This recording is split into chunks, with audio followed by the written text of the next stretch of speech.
இன்றே டவுன்லோட் செய்து உங்கள் ஃபேவரட் ஷோக்களை என்ஜாய் பண்ணுங்க. எனக்கு தெரியும்க்கா, நீ வார்த்தைக்கு தான் அவரை மாமான்னு சொல்லக்கூடாதுன்னு சொல்லியிருக்க.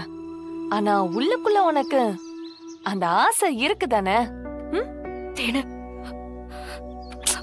மனசுல இருக்கிறதெல்லாம் உடைச்சு பேசுக்கா.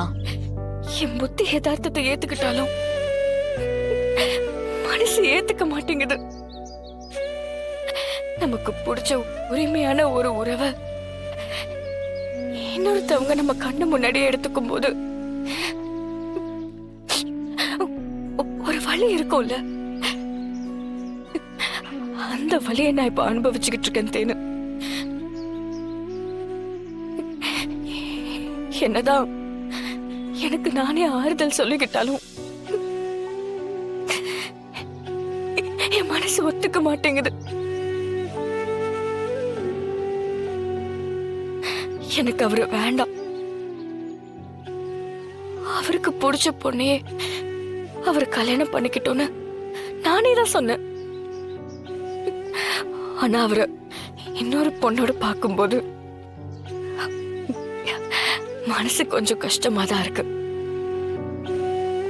ஏங்கா மனசுல இவ்ளோ காதல வச்சுட்டு வெளியே சொல்லாம இருக்க? ஜனாமா கிட்ட ஒரு வார்த்தை, நான் சிபியை தான் லவ் பண்றேன், அவரோட தான் வாழ போறேன்னு சொன்னா இந்த உலகமே தடுத்தாலும் அவங்க உன்னை சேர்த்து வைப்பாங்கக்கா. இல்ல இல்ல தேனு, நாம ஒருத்தரை விரும்பினாலும் அவங்க நம்மள விரும்பணும்ல.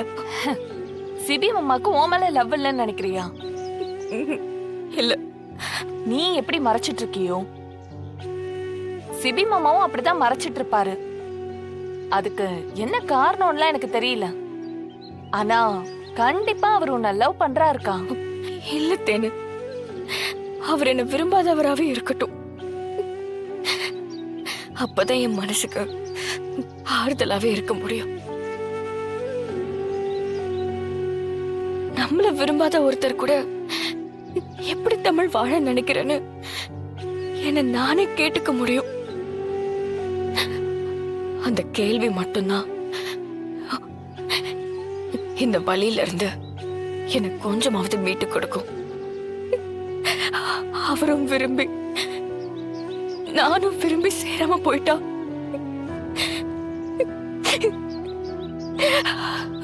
அத வாழ்நாள் முழுக்க தாங்கிக்கவே முடியாது தேனு. அக்கா அழாதக்கா, எனக்கு எப்படி உனக்கு ஆறுதல் சொல்றதுன்னு தெரியல.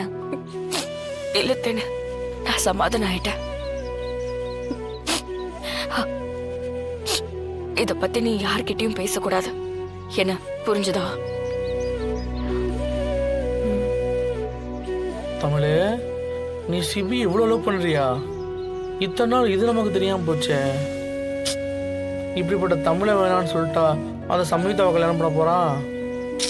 என்னடா மச்சான் நீ?